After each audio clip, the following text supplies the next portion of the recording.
नमस्कार। हमारा आज का विषय है गजानन माधव मुक्ति बोध कवि द्वारा रचित सहर्ष स्वीकारा है कविता। आइए पहले कवि परिचय। प्रयोगवादी काव्यधारा के प्रतिनिधि कवि गजानन माधव मुक्ति बोध का जन्म मध्य प्रदेश के ग्वालियर जिले में श्योपुर नामक स्थान पर 1917 ईस्वी में हुआ। इनके पिता पुलिस विभाग में थे। निरंतर होने वाले स्थानांतरण के कारण इनकी पढ़ाई नियमित व व्यथित। कवि नमस्कार। हमारा आज का विषय है कवि गजानन माधव मुक्ति बोध द्वारा रचित सहर्ष स्वीकारा।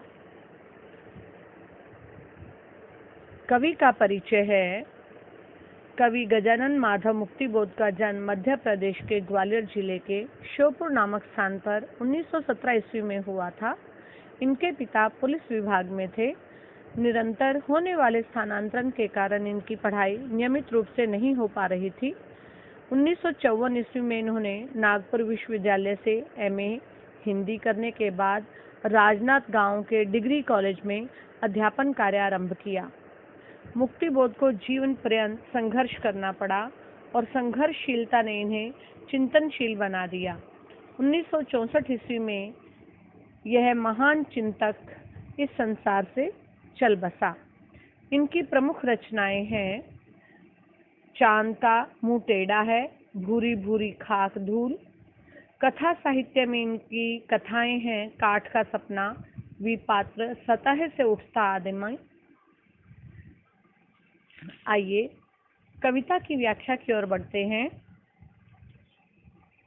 कवि क्या कहता है जिंदगी के बारे में।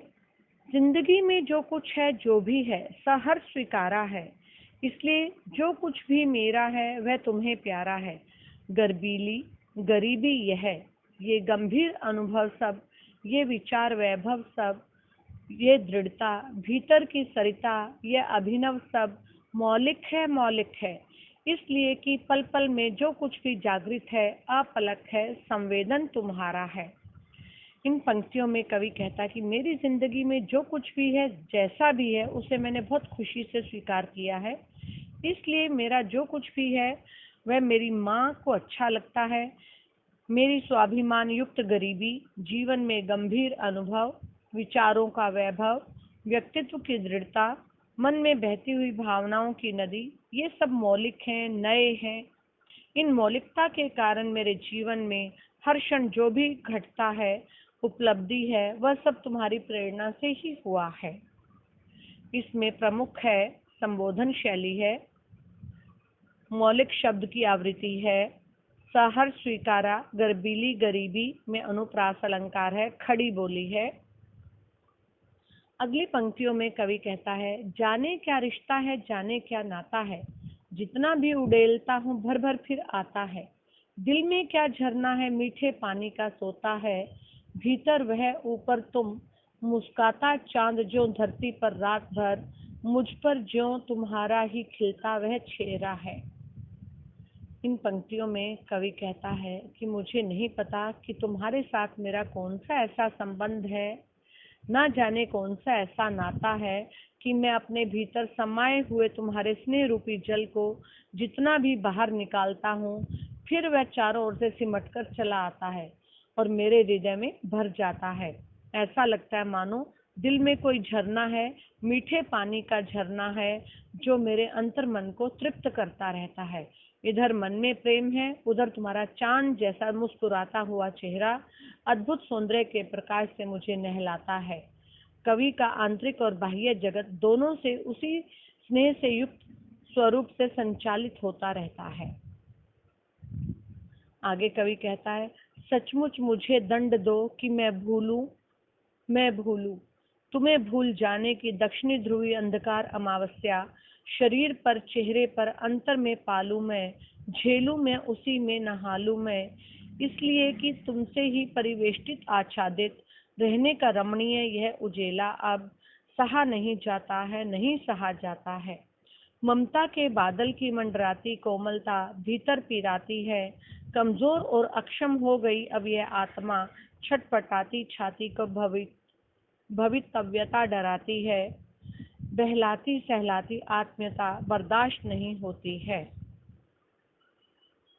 इन पंक्तियों में कवि अपनी प्रिया स्वरूपा को भूलना चाहता है। वो चाहता कि उसे प्रिया को भूलने का दंड मिले। वह दंड को भी सहर्ष स्वीकार करने के लिए तैयार है। प्रिया को भूलने का अंधकार कवि के लिए दक्षिणी ध्रुव पर होने वाली 6 मास की रात्रि के समान होगा। वह अंधकार में लीन हो जाना चाहता है, अंधकार को झेलना चाहता है कि प्रिय के स्नेह के उजाले ने उसे घेर लिया है। अब यह उजाला उसके लिए असहनीय हो गया है। प्रिय की ममता या स्नेह रूपी बादल की कोमलता सदैव उसके अंदर मंडराती रहती है। यही कोमल ममता उसके हृदय को पीड़ा पहुंचाती है। इसके कारण उसकी आत्मा बहुत कमजोर और असमर्थ हो गई है। कभी उसे अपनी प्रियतमा माँ या प्रिया प्रभाव से अलग होना पड़ा तो अपने अस्तित्व को कैसे बचाए रख सकेगा। अब उसको यह बहलाना सहलाना रह रहकर अपनापन जताना सहन नहीं होता। वह आत्मनिर्भर बनना चाहता है। इसमें संबोधन शैली है, खड़ी बोली की अभिव्यक्ति है, ममता के बादल दक्षिण ध्रुव अंधकार रूपक अलंकार का प्रयोग है। सहा नहीं जाता है में पुनरुक्ति से दर्द की गहराई का पता चलता है।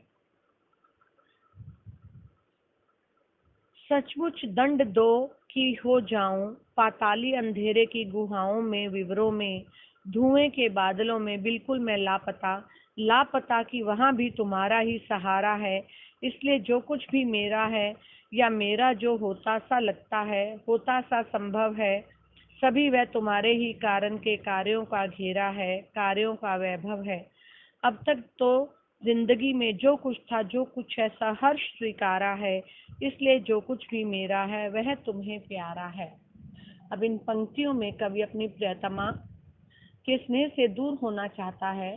वह उसी से दंड की याचना करता है। वह ऐसा दंड चाहता है कि प्रियतमा के ना होने से वह पाताल की अंधेरी गुफाओं व सुरंगों में खो जाए।